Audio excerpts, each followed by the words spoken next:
So first thing I'm going to do is just do a nominal build and zoom into this mouse and hit deviate. Okay, so why do we do tolerance analysis?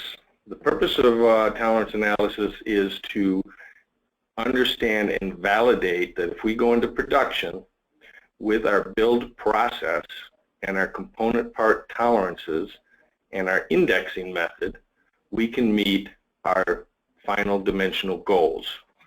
Those goals can be both quality goals, which would just be the gap and the flushness that you see out here on the outer mouse button, or functional goals, meaning validating that you can always assemble your product. You don't want to go into production and then have a certain number of builds where parts don't fit.